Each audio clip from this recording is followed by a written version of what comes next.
Very good. So good afternoon, everyone, and welcome to this Google Hangout, which comes at the end of section 5 of the Teaching, Learning and Assessment within the Disciplines course. The first thing I wanted to do was we'll do a little bit of housekeeping. So we're here in the Graham Hills building, which some of you may know. What you may not know is that George Street, which is directly out of the window to my right, is the noisiest road in Glasgow, if not the UK. So at some point you might hear ambulances. There will be sirens at some point, won't there? So if you do, don't worry about it. It's not the men in uniforms coming to take us away. It's just the fact that we're right next to that noisy road. Not yet, anyway.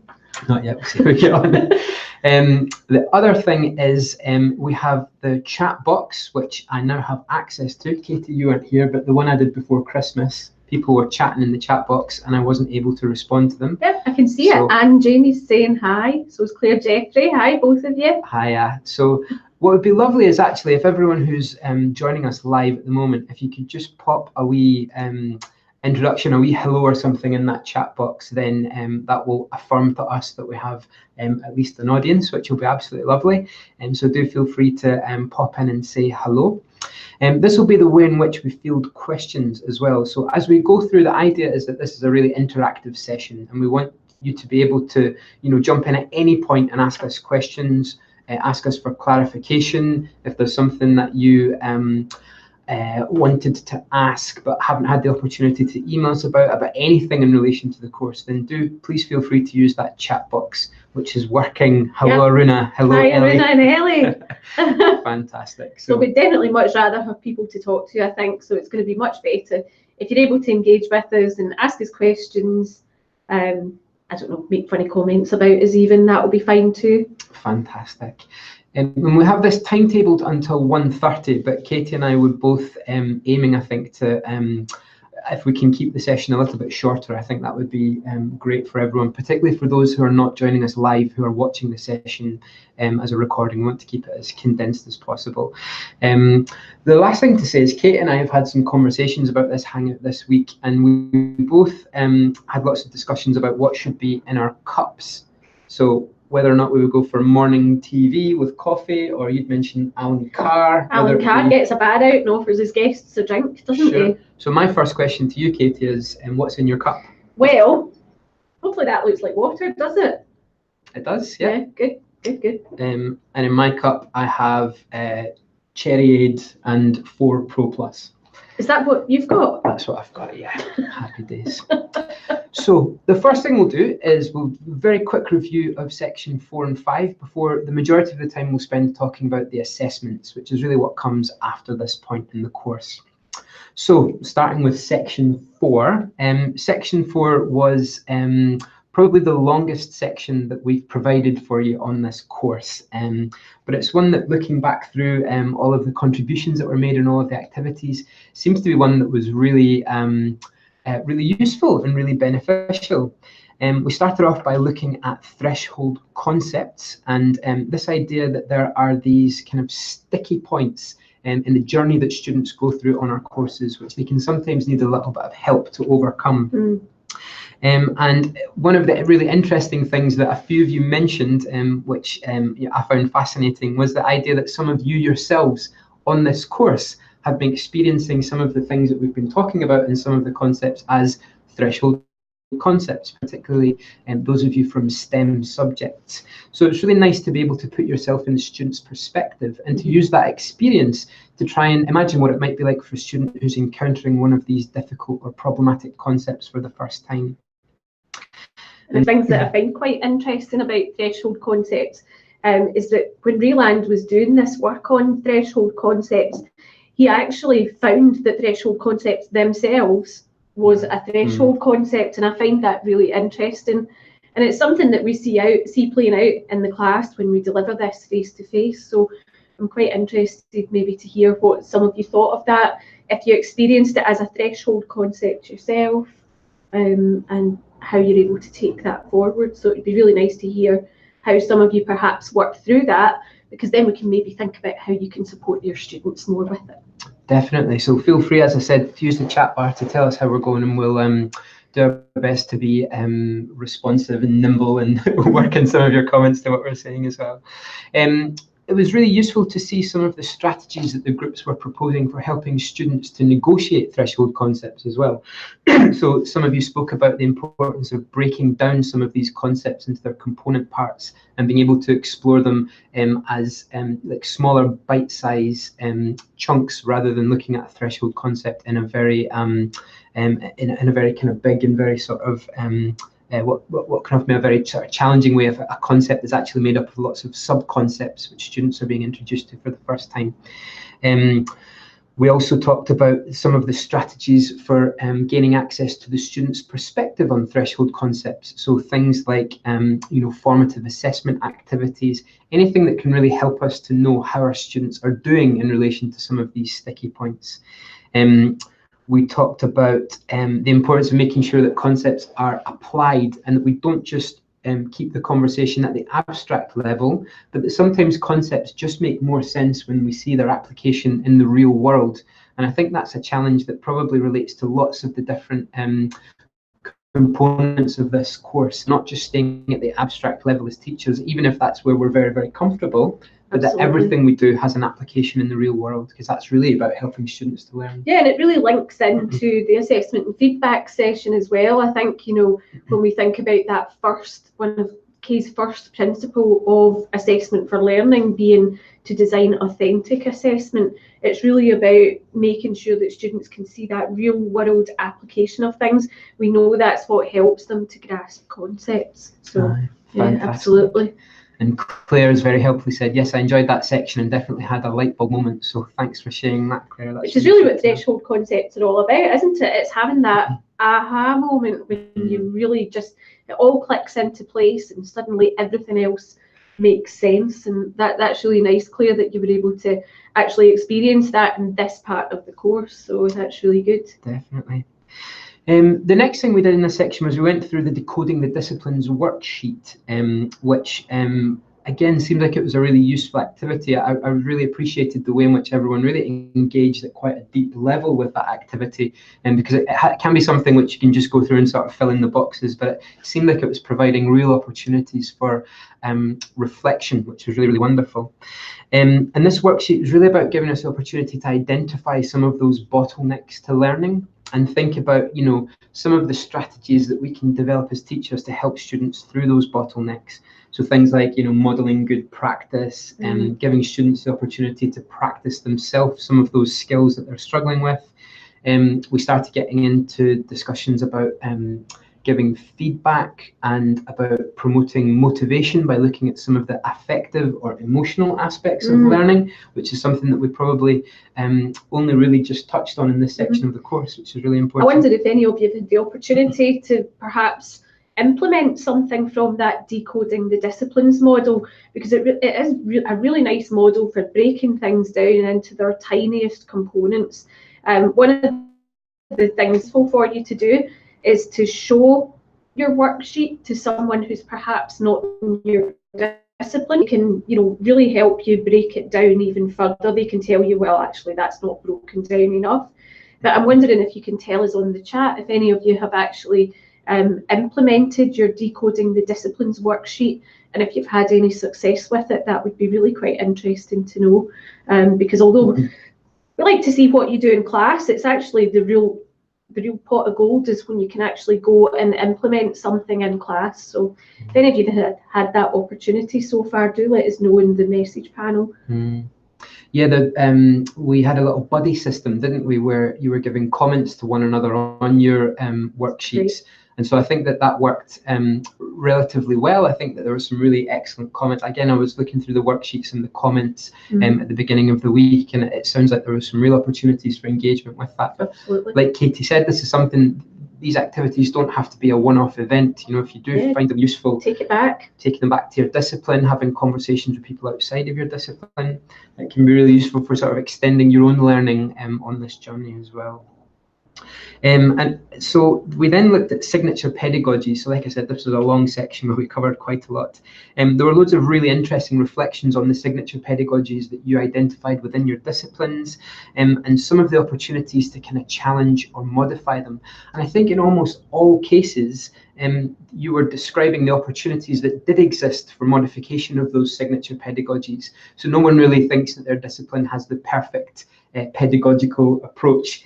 And a lot of what you were theory into practice, and which I think is something that a lot of pedagogical positions, the more kind of traditional ones, might not have addressed that transition from theory to practice so much. And a lot of the new and emerging pedagogical positions really emphasize a great deal how important it is to do that. So it's interesting to see how that plays out in your own understanding of what you're being asked to do in your disciplines and the opportunities that you have for maybe pioneering a different approach. Absolutely. I can speak from my own experience about signature pedagogies.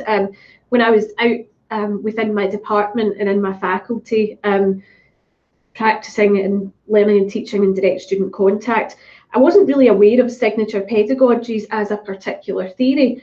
And so one of the things that I tried to do, and I know now that what I was doing was trying to challenge the signature pedagogy within my discipline. And I ended up in really a bit of a mess, actually, because it's something that I wasn't particularly aware of.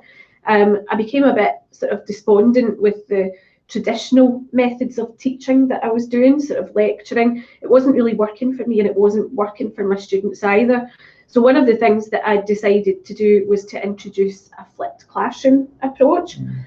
So I decided that really I'd take quite a case-based view. I'd present knowledge to my students beforehand in the form of videos and other resources. And then I used my class time to work on real forensic science case studies. I was teaching forensic toxicology at the time. And one of the things I did was introduce this to a final year class. Now, having known about signature pedagogies now, I think I'd be much more able to think about the fact that this was a real challenge to the way that these students had learned to learn within my department. And I think I would have given much more thought to how I managed that change. And as it happened, I put everything up on my place. I had everything, I thought, quite well organised. And the director of teaching phoned me and said, "Katie, your students have been in. They're not happy. They don't like it." I said, "But I haven't met them yet. And it's all on my place. Have a look." And she said, "Well, actually, yeah, that looks quite good." So I had to meet with my students and really sort of say, let's talk about this. Let's talk about what I expect from you. Let's talk about why I'm trying to do this change and how it's going to benefit you. So in the end we agreed that we would try it for 2 weeks. And if they didn't like it, I would revert to teaching because I still had all my traditional PowerPoints. And they loved it. They really, really enjoyed it. They got a lot out of it. It was very authentic. It was all related to practice. We followed a toxicology case study all the way from crime scene through to lab analysis and eventually through to courtroom, which was fantastic. But it was so different for them. It was such a change. They were in final year. It was a high stakes time for them. They had final exams coming up. And so that was such a challenge that it was almost too much.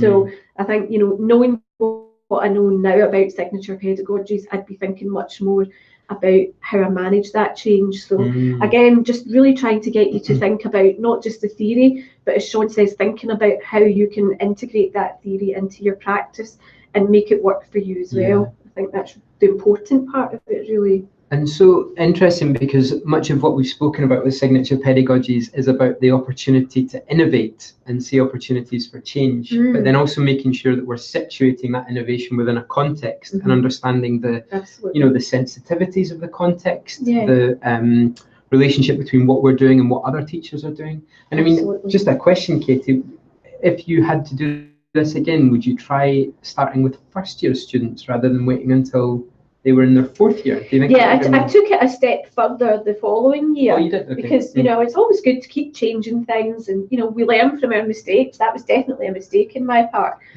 So the following year, I introduced that style into a third year class that I was teaching.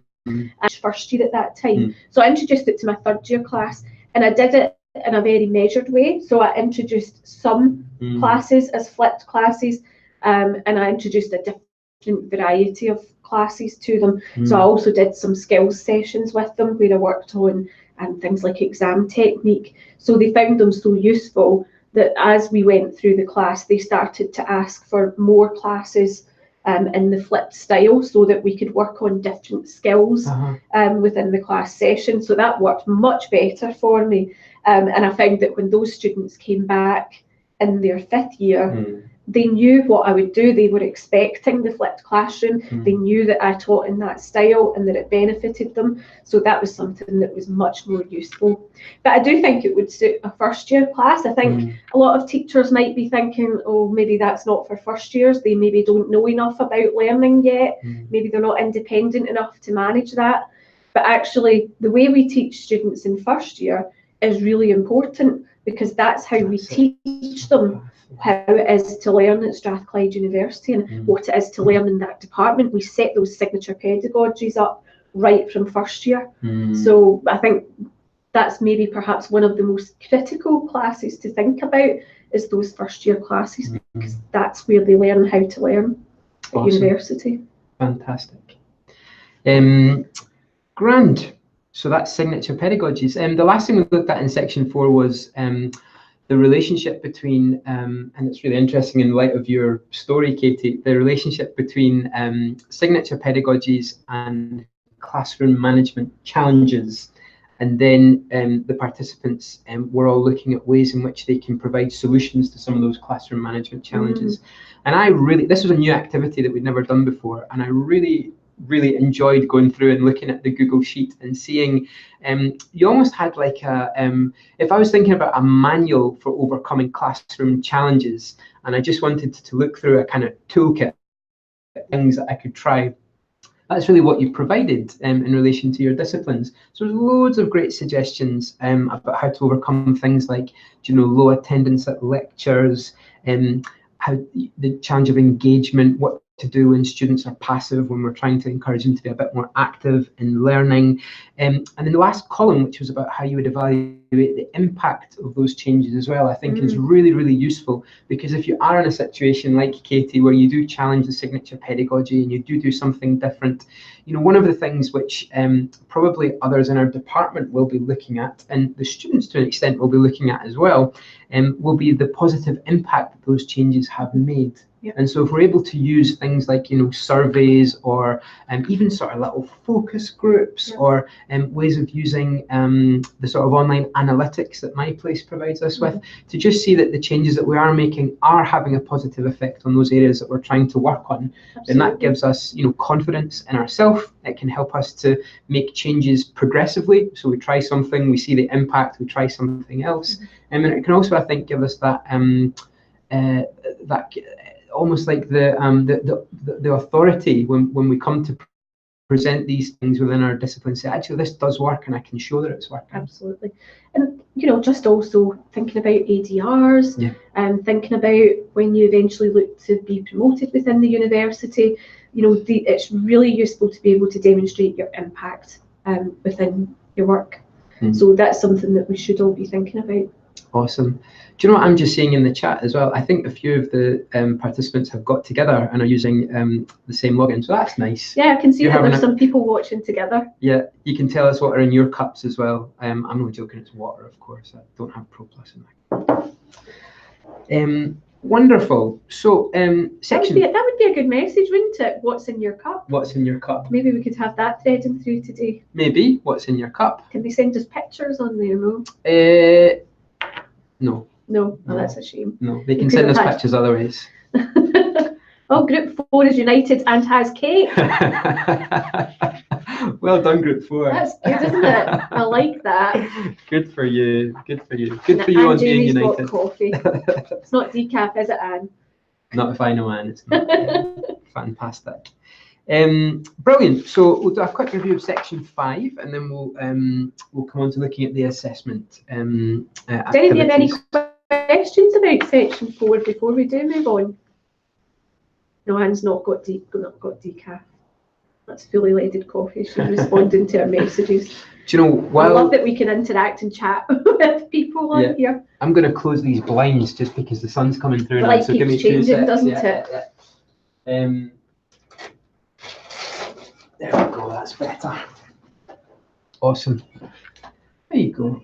The benefits of live streaming. So I'm not seeing any questions coming up about section 4, so is everybody okay with that? Aye, and give a wee thumbs up. Come on, give us a thumbs up or a yes. We'll just assume, we'll take silence as Look, that group are having a chat with their cake, aren't they? Yeah, we're just on in the background. We're background noise. We're maybe on mute. We shouldn't be on mute. I would mute us too. Awesome. So, section 5 was really about assessment and feedback. And the first activity that we looked at was based on the assessment and feedback policy document. So you were asked to think about what your challenges were and also to try and highlight some of the key points from the assessment and feedback policy at Strathclyde. So unsurprisingly, time featured very heavily in those challenges, how to provide ample time to giving good feedback as well as designing effective assessments. Some of you started to mention this alignment between, the learning outcomes, the content delivery, and then the assessment and feedback activities, which is really interesting, and we came on to look at that concept later. Some of you also talked about the balance between formative and summative assessment, which is another really, really interesting kind of area of learning and point for discussion.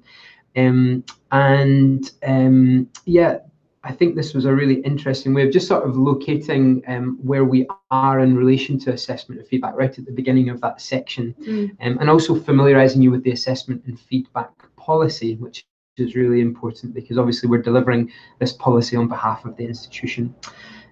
We also had an opportunity to look at some of the key points of the assessment and feedback policy, and at this point I thought it might be nice to throw a question over to you, Katie, because where are you off to when we hang up from this call?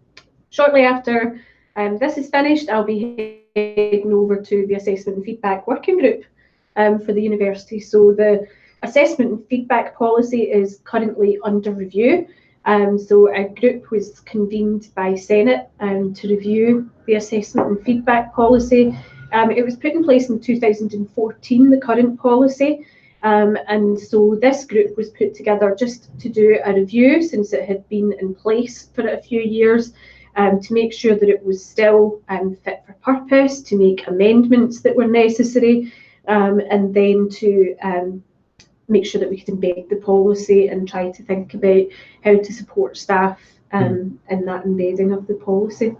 So in this this kind of space within the sort of opportunity that's created there to actually shape the assessment and feedback policy, what for you are some of the key points, and what for you are some of the challenges that you hear from staff? I think that'd be really useful kind of insight to share with the group. So I think the purpose of the assessment and feedback policy at this university is very much about assessment for learning, and that's why we've taken the approach that we have in this part of the class, because we really want to make sure that we're thinking about how assessment and feedback can be useful for learning. I think as an institution, we're still thinking a lot about end of semester exams, about midterm exams, maybe even an essay with some feedback and then an exam at the very end. And actually what the university wants us to do is think about how assessment can be used as part of the learning process. And one of the things that we're trying to do is shape the policy even further to try to support that, so that staff feel supported in revising their assessments, so that programme leaders feel supported in making sure that all of the assessments within a particular programme are aligned and that they support learning within the classroom. And I think that's the really sort of key principle of what we're trying to do in the university. We've also been working on some harmonisation within the policy. So there's some things that there can be varying practice across the university on. So for example, one of the early things that the group worked on was the late submission policy. So that's something that's now been harmonised across the university, so that if a student whether it's in engineering or in HAS, they get that same experience and they get those same policies applied to them. So that's been quite an important function of the group, is really to think about how we harmonise things across the university. Fantastic. So it's really interesting, I think, to see the background and also have the opportunity just to familiarise ourselves with, that document, and make sure that, as we go through our careers within the university, that this document becomes like a reference point that we're going back to again and again and again. And as things change, because the policies are very, fluid and emerging and dynamic one, that we're able to kind of keep up to date, and that we're familiar enough with the language that, when changes are made, we can go directly to that point where something new is being added or something is being clarified, and we can, deliver the best possible experience for the students. I guess as class teachers as well, I would direct you to the part in the policy that clarifies the role of the teacher and the role of the student. I think those can be some really, it's just 2 short paragraphs with some bullet points, but it can be really useful, I think, to be very explicit about that with your students, perhaps in a first class of the semester, or maybe even when you're thinking about rolling out assessments for your students. So just clarifying for them what the student's role is in assessment and feedback. They have a responsibility to make sure that they understand the published assessment criteria, for example, along with some other responsibilities, and also being very clear about your responsibilities as a teacher.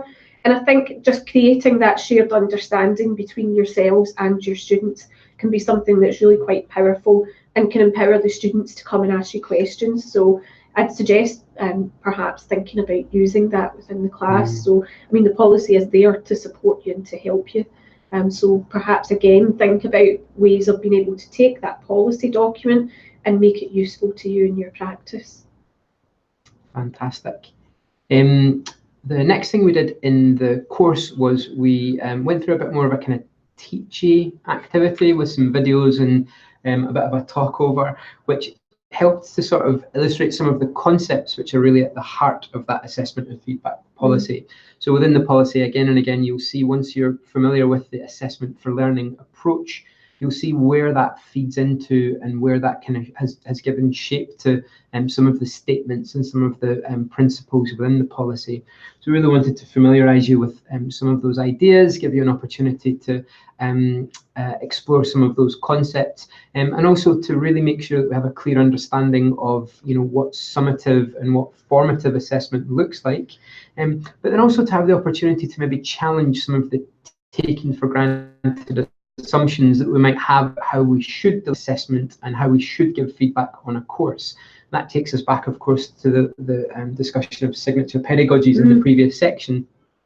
But that statement you made about the just how kind of ubiquitous that idea of having an end of feedback and then an end of course exam, simply no feedback at all, just how kind of common that is within higher education still. And so really that activity and the videos that we provided at the end from JISC was really an invitation for you to think about how you might challenge some of those taken for granted ways of approaching assessment and feedback as well. And it'll be interesting, again, as you go through and as we have the opportunity to reflect with you, over the next year that you're still with us on this course, and to see where you've had opportunities to put some of those things into practice, what the impact has been. Have students told you that they've appreciated the changes that you've made, and so on and so forth? Yeah, I think that would be really nice to see, particularly as we move on to the reflection part of the course. I think that's going to be something that will be really useful for you to be able to support each other in, actually.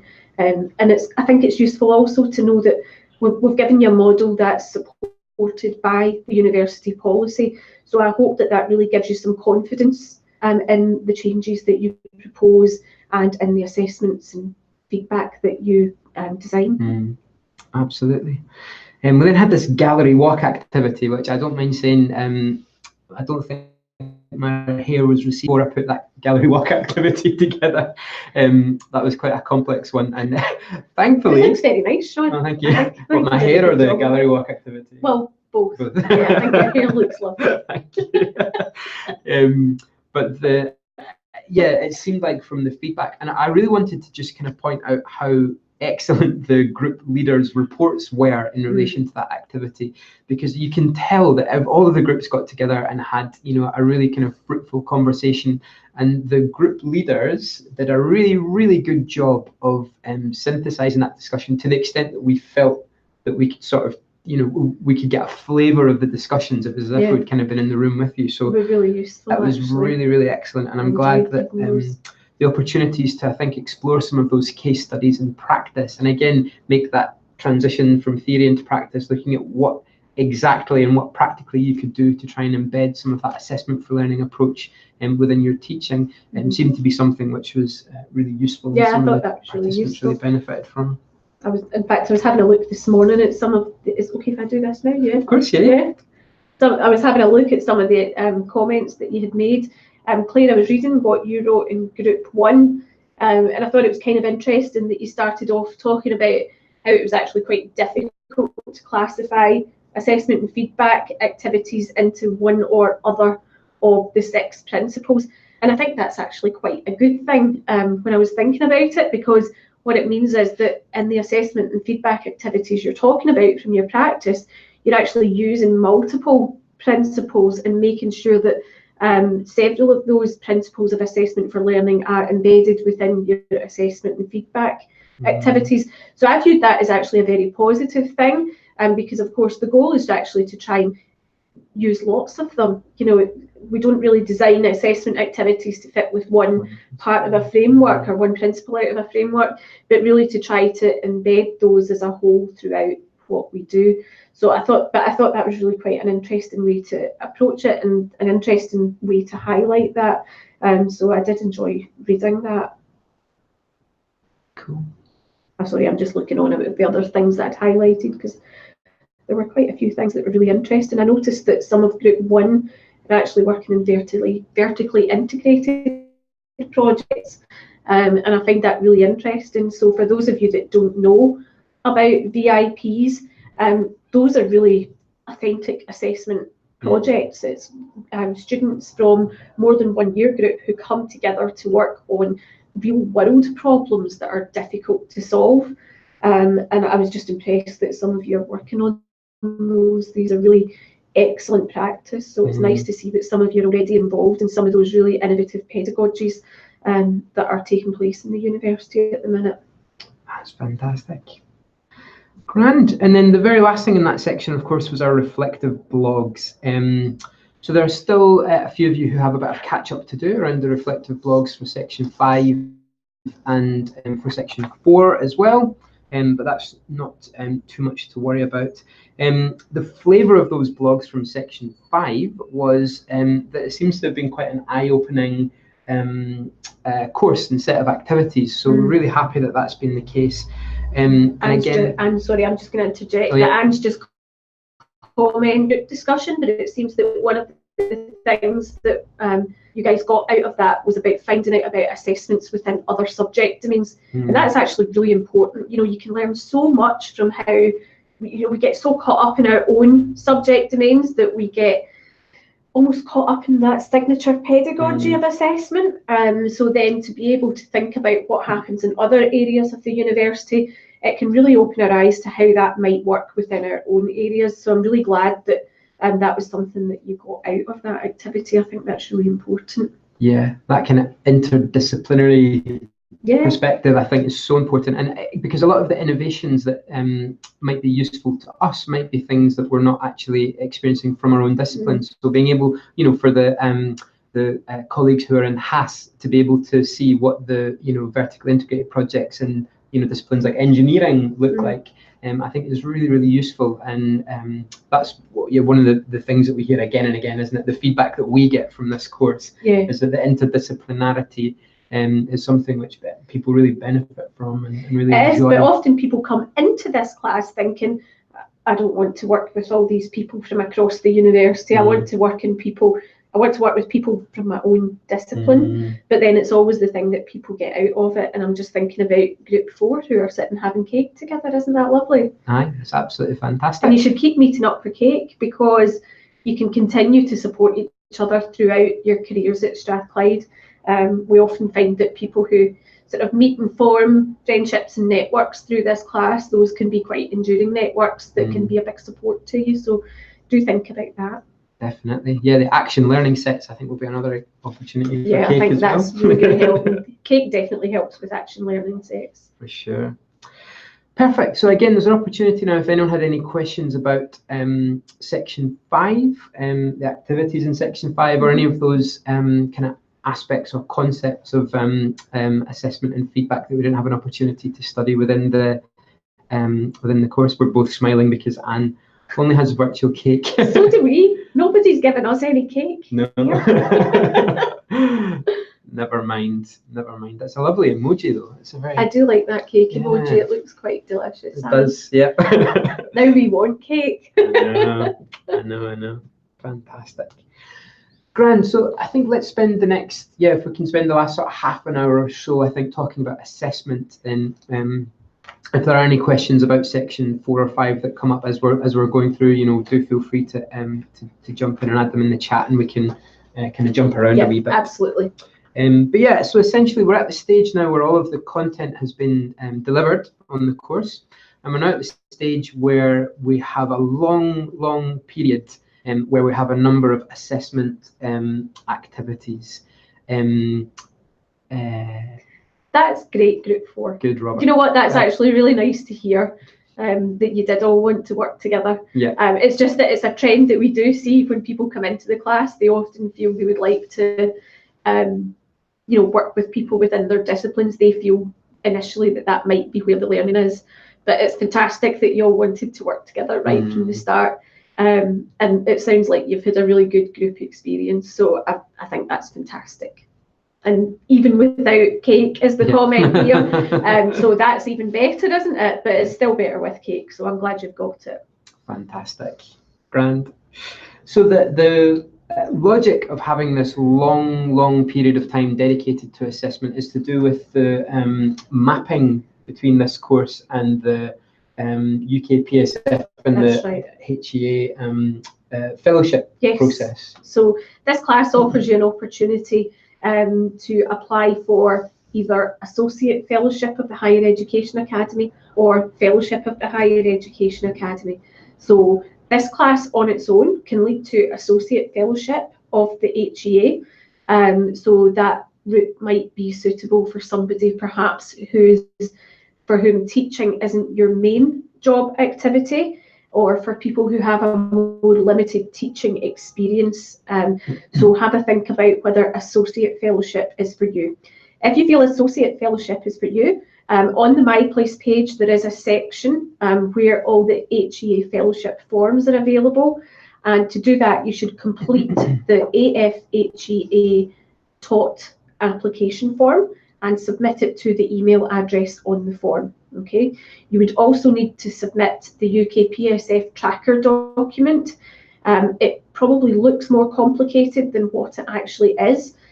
Within this document, the way that you would go about completing it is to complete the assessments that you've done for this class and identify within each of the assessments which areas of the UK PSF you have engaged with in that assessment.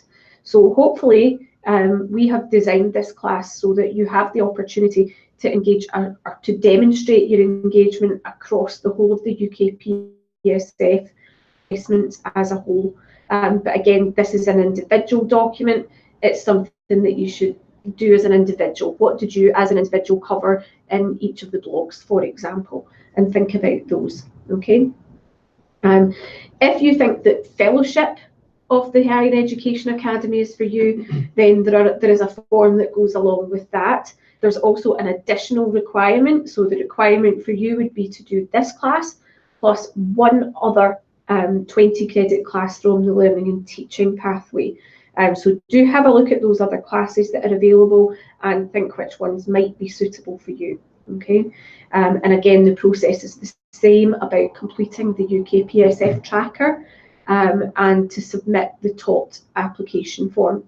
If you do have any questions about that process, do just get in touch and we can help steer you on the right path to making sure that you get those fellowships.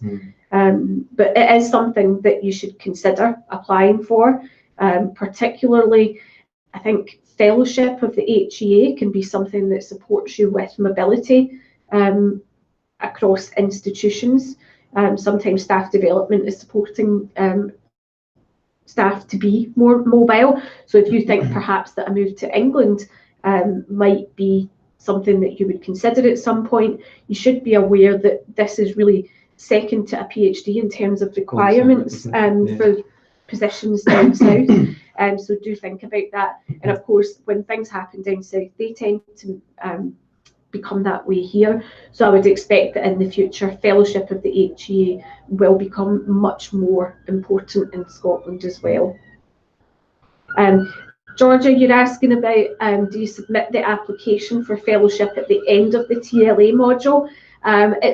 You would submit it at the end of when you have worked towards the category of fellowship that you're applying for. So to apply for associate fellowship of the HEA, you would submit the application at the end of this TLA module. If you are applying for fellowship, you should submit when you have completed both of the classes that are required. Is that okay, Georgia? Does that answer your question? There might be a bit of a delay. I think there might be, but that's fine. We can come back. Georgia, if you need any further clarification, just type that up on the screen there and we'll come back to your question. Perfect. So if you're wondering like why we've given you, cheers. Great. So if you're wondering why we've given you this long kind of lead-in period to go through the 4 assessments, it's really because the course is deliberately intended to map onto and provide you with a pathway to these different levels of fellowship of the Higher Education Academy. And all of the assessment activities really, as Katie said, they mirror and are mapped onto elements of the UK PSF, the Professional Standards Framework. So, for example, the first assessment activity that we can talk about, because it's the one that most of you have already completed, if not in its entirety, you've completed most of the requirements, is the reflective blogs. And while they're kind of it's really formative assessment, the reflective blogs, and they're intended to help you to reflect and to have an opportunity to kind of articulate your journey through the course, and how your thoughts and practice have changed as you've come into contact with these concepts and had the opportunity to kind of challenge some of your taken for granted assumptions. I think it's worth just talking about the blogs, because you mentioned that they're really a formative exercise, but we have made them summative in this course, but in terms that we do require them to be completed. So I think it's actually quite nice to use this as an example of how we face challenges with assessment and feedback as well, because they really do, they just beg to be formative, don't they, just by their nature. But having taught this class a number of times, one of the things that I've found is that if we don't make this a summative assessment, people often don't do them, and they're actually really useful in terms of being able to ask people to think about their learning and to give feedback to one another.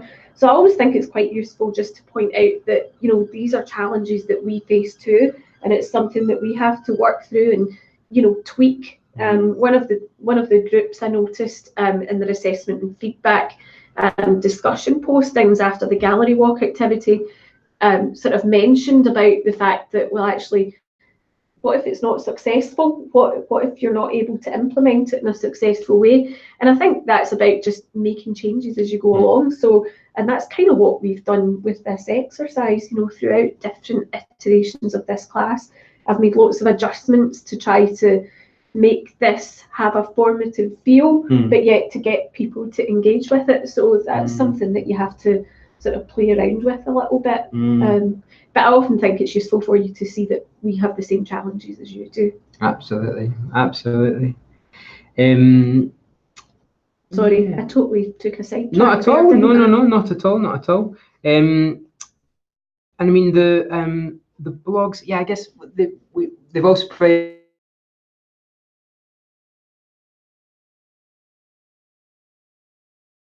general feedback like we're giving now on the other blog posts, and really the hope is that these blogs are they're useful for your learning, even though, as Katie said, we're asking you to do them, so they are summative. So maybe it's a formative activity, but summative assessment. We're trying to kind of merge those two things together. But in terms of making sure that the blogs are just completed, like some of you will have a little bit of catch up to do on the blogs, but once they're completed, we're not going to grade them. That's really it for the blogs in terms of the assessment requirements on this course, isn't it? Yeah, and I think what is actually really useful about these blogs is that they should be living, breathing documents. You know, I think where you are now, having come through these 5 sections of this class, you might find that you view what you've written in your section 1 blog as being something different. So it might be actually quite useful to go back and modify some of your blogs. You might have learned new things that you want to go back and edit a blog to include, and perhaps you've had a chance to embed something into your practice, and it might then be worth going back and including that within your blog. So I think one of the things I'd like to do is encourage you to think about that. I'll pause for the siren. There we go. So do think about going back and modifying your blogs. So this is called a spiral curriculum, when you're able to go back. Yeah. Always method in our madness here. So you do get to go back and make adjustments to things that you've done previously. So assessment can actually continue to be threaded throughout your programme. So do think about that. See the questions there, Katie, from I did not see it.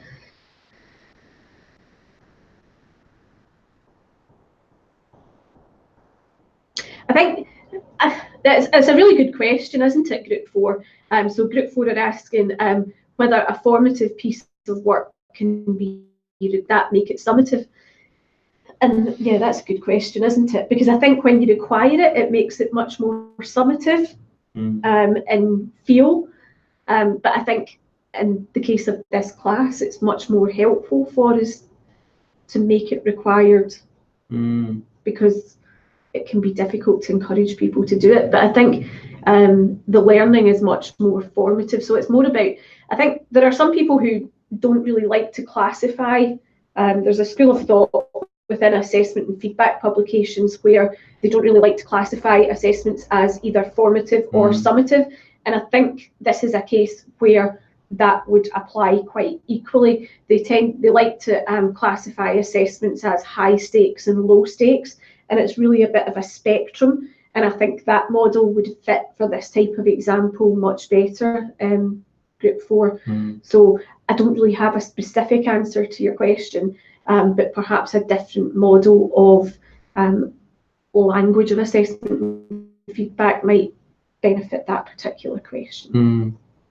It's difficult because you can go into the definitions of it as well, because if you think formative is all about informing, the primary purpose of formative assessment is to inform students, then and the primary purpose of summative assessment is to sum up the learning, then you could also say where they come in the course could determine whether or not it's formative and summative. So as soon as you attach too much importance to one form of classification, you suddenly start to either have very limited and very extreme language for assessment, or you get muddled and confused. The point that Katie made about maybe having a different set of conceptual tools to describe what we're doing could be useful, but then so much of the language that you read in publications and in even assessment feedback policy does mention formative and summative. So it's one of those things that's really problematic use of language, isn't it? For me that it's about the intent of that assessment, and I think our intent with that is very clearly formative,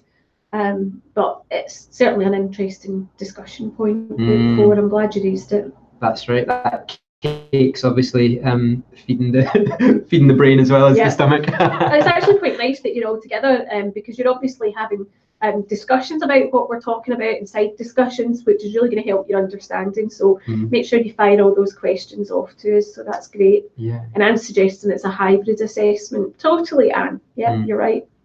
Awesome. Fantastic. See, that's great. We're learning as we're going learning through. As we go. Fantastic. The next form of assessment, thank you, Stephanie, for asking the question. Thank you very much. The next assessment is the peer observation activity. Now, this is one that we've given you all of the guidance and all of the forms already on MyPlace. It's one that we've had some conversations about. A few people have contacted me directly. I met with a small group of students a couple of weeks ago, and we had a conversation about it too. And one of you, kudos to the person, I won't mention who it is, but kudos to the person who's already completed the peer observation. Well done. But Katie, why don't you, because this is your bread and butter, why don't you talk a little bit about how the peer observation activity works? Okay. And then I can just come in with a bit about the submissions and the deadlines and stuff.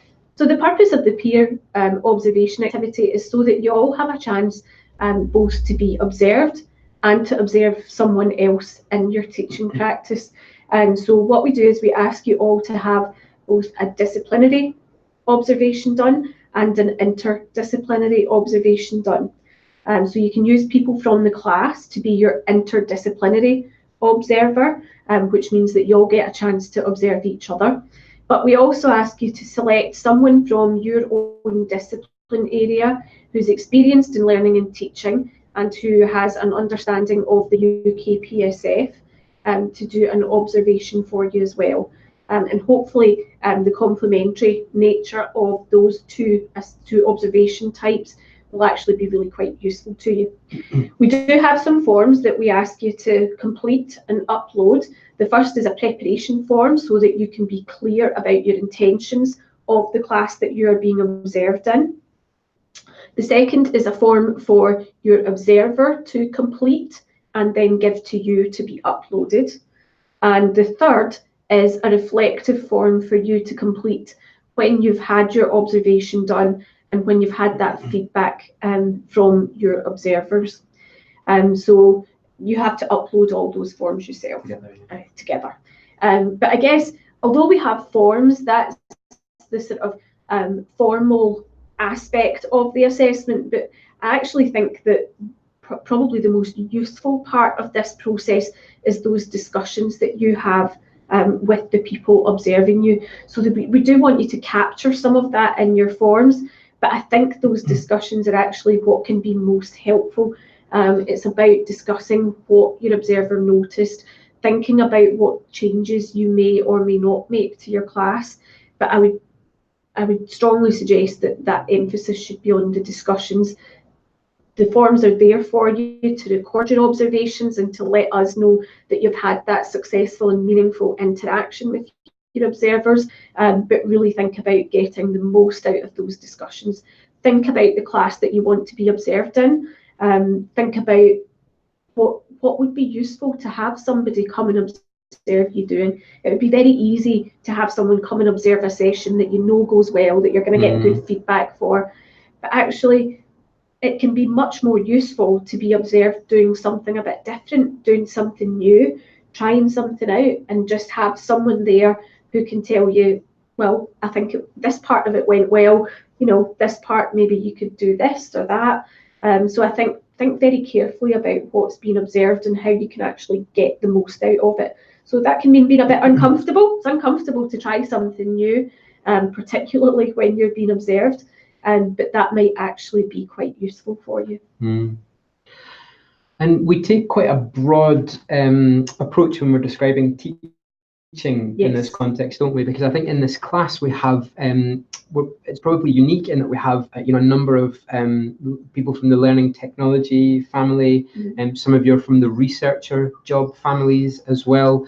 And so a few of the questions that have kind of come already have been, what constitutes teaching? If I don't have a class full of 100 students that I'm lecturing to, what kind of activities can I have people observe me doing? So teaching takes lots of different forms. Teaching for me does not mean standing in front of a lecture theatre filled with 400 students and delivering a traditional lecture. Teaching can take many, many different forms. It can be that formal classroom lecture theatre teaching. It can be delivering a workshop. It can be sitting in a lab with a small group of research students and showing them how to work a piece of equipment or do a particular technique within the lab. It could be, for example, learning technologists. I know that you work with staff and supporting them to deliver digital learning and digital assessments, for example. So it might be that your teaching is about sitting, coaching a member of staff through that. So do think about what is teaching for you, what are the forms of teaching that you engage in, and also what is going to be most useful for you to get feedback on. Fantastic. I mean, if anyone has any questions about their own teaching and how that fits with the assessed activity, do feel free to pop them into the chat there. Anyone who has sort of questions that we don't have an opportunity to discuss here, you can also just get in touch with us after the fact, and we can talk you through that. So one thing to say is that we know that sometimes being able to find opportunities for teaching within a semester can also be quite difficult. So the deadline for this activity is actually the end of the year. Set the deadline December 2019. So hopefully this provides you with loads and loads and loads of opportunities to find suitable activities that you want some feedback on, that you'd like to be observed. And so don't all wait to November. Don't all wait to November. So if you're not like the person who's already gone ahead and completed, but you do want to spend a little bit more time thinking about the activity and so on, then there is that flexibility. Yeah, we've purposely done it because we know that teaching schedules, take place over a whole academic year. Some of you might not be teaching this semester. So we do want to make sure that you all have an opportunity to do that in a meaningful way, which is why we've made the deadline so long for this. So do think about it. It's about what's useful again. So I think that's the important thing. Perfect. Grand. So again, if there are any questions, feel free to pop them in. But we'll move on to looking at the next activity. And the next assessment activity is this action learning set. And Katie, I must admit, this was a new thing for me until I went and produced that worksheet yesterday. So why don't you start by telling us a little bit about action learning and describing the activity that we've created for the students here. Okay, so this is a new format for the class. So we were sort of thinking what's going to be useful for the reflection sessions. So we wanted to think about, again, getting that balance of being able to allow you to have flexibility in the curriculum, along with trying to ensure that the learning happened. So rather than have face-to-face reflection sessions for you, we thought it might be quite useful to introduce an action learning set. So this is something that I've done in a couple of different contexts, but actually both in sort of leadership development contexts. So that's where I've got the idea for this from.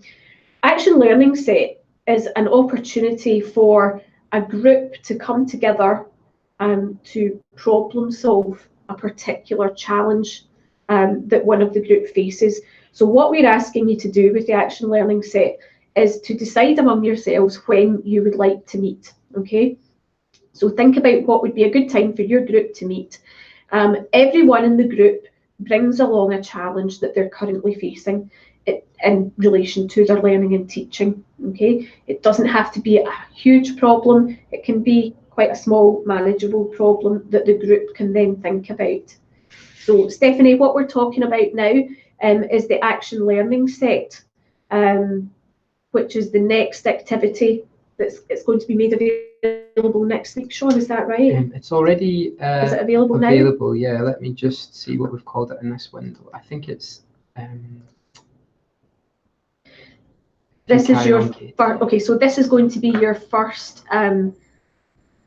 reflection activity. So we've finished all of the content in the course. So this is under the My Place section as reflection activities, yes? It's actually assessment 4 action learning sets. So it's under the assessment instructions and submissions.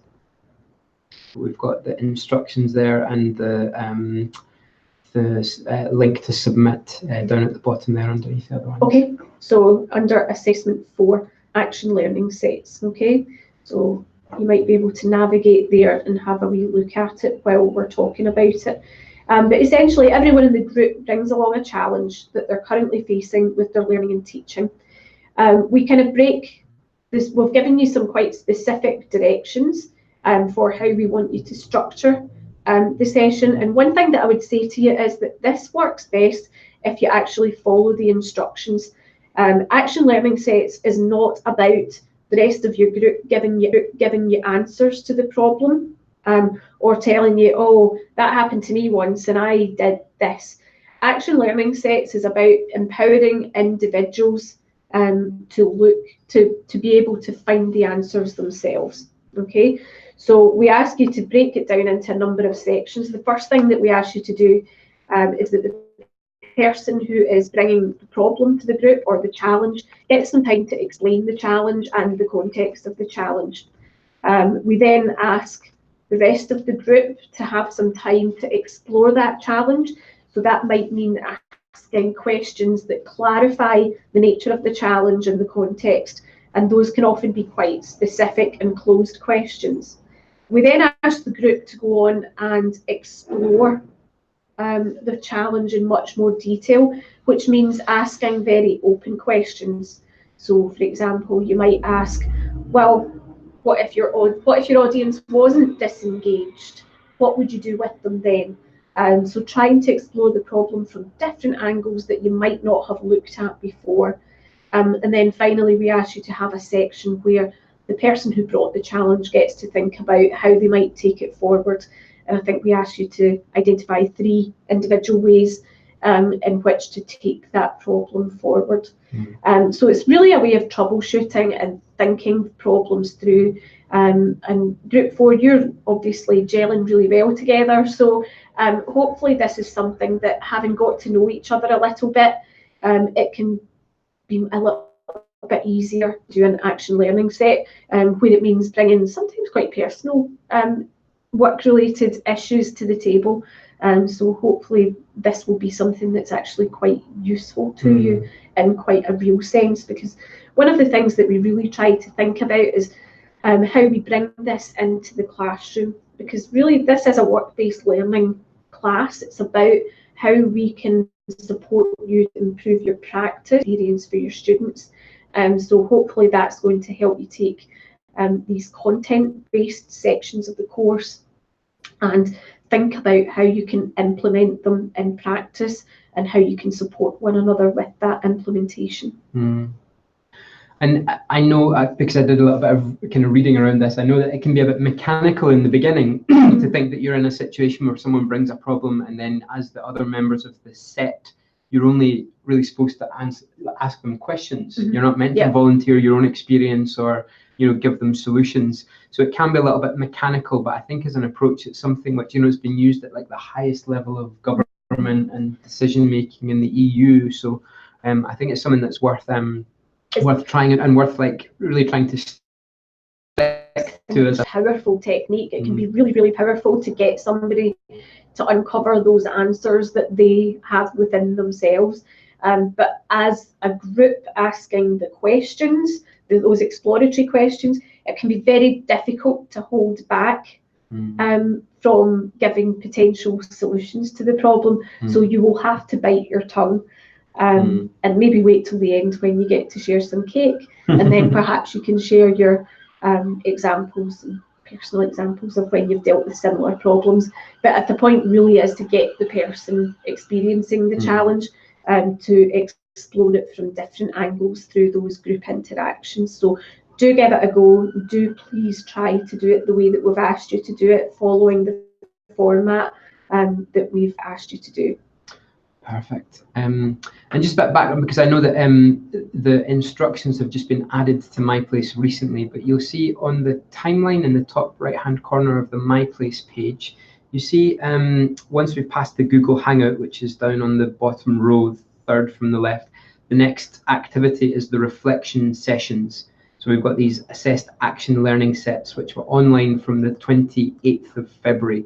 So we've just made that online a little bit earlier. And where you find it is under assessment 4 in the assessment instructions on MyPlace. We had another one timetabled for later in the year for the 12th of December.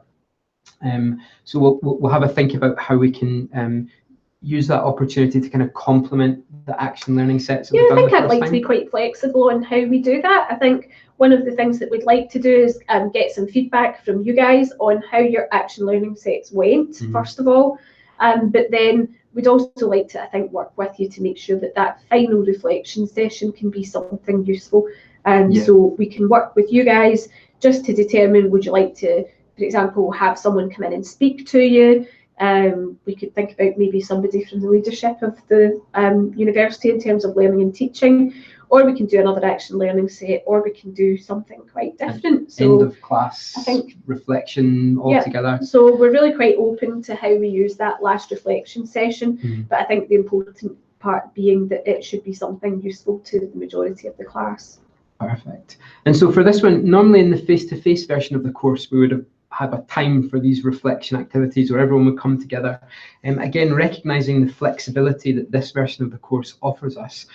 We've asked that if you can organise in your group, so your action learning set will be the group that you're in, group 1, 2, 3 or 4.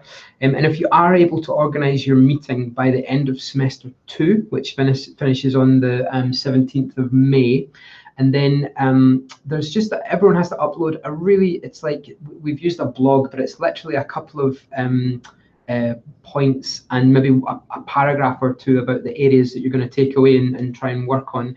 And if that can be done within a week, if you actually participating in the action learning set, then that's really what's required in terms of the kind of assessment activity. And again, this is one of those, and called a hybrid assessment. You know, it's one which is intended to be formative in terms of really benefiting your learning, but it's also one that we do require you to do. So the group should make sure that you maybe we don't have a group leader for this activity, but maybe between you by now, hopefully you should be familiar enough with one another that anyone can just volunteer and say, guys, I've set up a doodle poll, let's try and get together in April, or let's try and get together in May, or whatever. And you're questioning if it's similar to mentoring and coaching techniques. The techniques that you use within action learning are coaching techniques. So it really is about those open-ended questions, allowing somebody to explore something in different ways. So coaching is exactly what this is based on. It's just done in a group setting. Perfect. So I'm sure if there are any questions about that, because it is something which will be a little bit new and familiar to us, you know, do feel free to get in touch, email us, and we'll be more than happy to answer you and guide you through. If you do also feel inspired is maybe the word, motivated to do so, if you want to let us know when your action learning sets are, and you think it would be useful for one of us to come and join you, because it is a bit of a, you know, a bit of a procedural activity. Going through the process is really important. Then you can feel free to invite us as well, and if we're available, one of us, I'm sure, would be delighted to come. And yeah, I think the times where we've had those face-to-face meetings have been really great for us to actually, you know, get to be with real humans rather than just seeing your work on the on my place. So if anyone feels motivated to that, of course, if you feel motivated not to and you want to enjoy your cake on your own, that's fine, because you get more cake if you slice it into 4 rather than 5. I understand that. Cool. And then the last one is the professional dialogue that we've booked in for the 1st of August. And some of you on my place and one of the forums have asked if we can organise another date, because the 1st of August is quite a problematic one for everyone, which we understand. So what we'll do is in the next couple of days, hopefully we'll try and book in another session for the professional dialogues in October. Seems to be a good time for everyone. So we'll publicise that date, and then you can choose whether or not you want to come to the one in August or the one in October. But that's really the last face-to-face meeting, unless we decide to do something in December. But the last one that we've got kind of planned in and timetabled that we'll have on this course. And the professional dialogues are, again, they're designed really to help you in your ongoing learning as part of the course, and they'll also be very useful for your HEA applications if you do decide to make them afterwards. But maybe Katie, because again this is your domain, you can describe the professional dialogues a little bit to us. So we've purposely mapped this part of the assessment to the UK PSF. We want to support you as much as possible in obtaining your fellowships and associate fellowships of the Higher Education Academy. So we have mapped this assessment to the UKPSF, we're asking you to have structured professional dialogue on how you work across the UKPSF. So we'll put some guidance up there for you in advance of the session. It is something that you should prepare for. I think you should prepare in advance to have a think about how you operate across that UKPSF, and it will also support you with your reflection afterwards. So do have a think about that. But it's really a structured professional dialogue, allowing you the opportunity to explore and reflect on your practice yourself in relation to the UKPSF, but also to get that feedback from your group in terms of those activities as well. So what should the participants prepare when they come along to us on the 1st of August or in October, not in the school holidays, Claire, Jeffrey? No, we wouldn't do it in the school holidays because I couldn't be there either. So yeah, what should the participants prepare anything in advance of coming along? Is there anything? Yeah, I think one of the most useful things that you can do is to make sure that you're familiar with the UKPSF. So we'll have a copy of the UKPSF there for you. I think it should already be on the page, and so you can have a look at that. I think the thing to have a look at is the dimensions of the UKPSF. So have a look at the individual areas of activity, the core knowledge that's required, and the professional values that the UKPSF encourages you to work within, and think about how you work within that structure. So it might even be worth in advance to just sketch out or to map out in even quite a mechanistic way how the activities that you do within your role map to that UKPSF. Think about the enhancements that you make, the enhancements that you might want to make in response to having completed this class.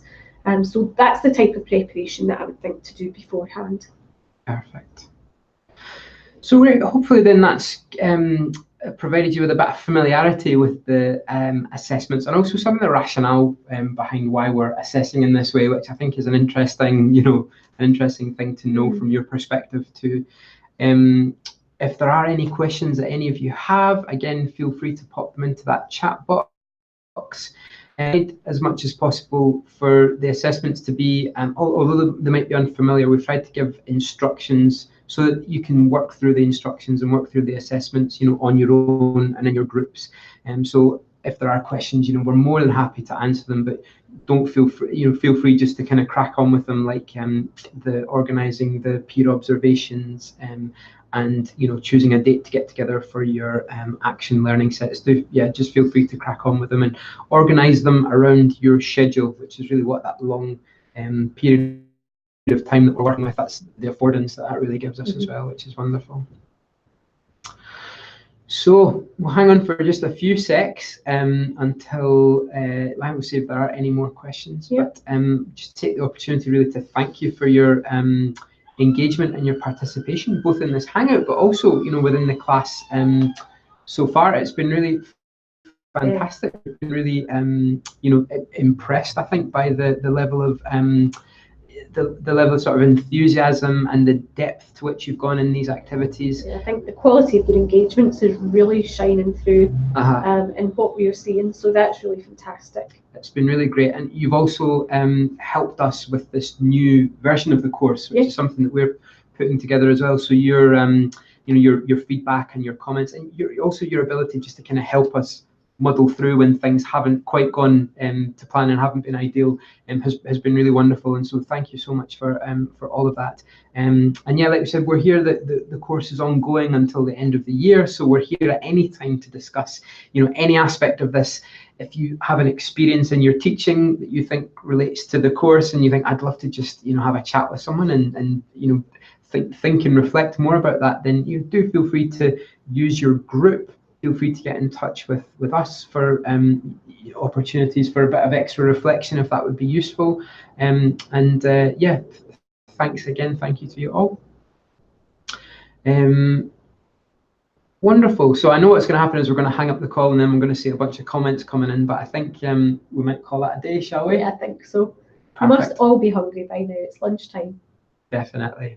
So thanks again, everyone. All the best. Okay, take care. We'll see you soon.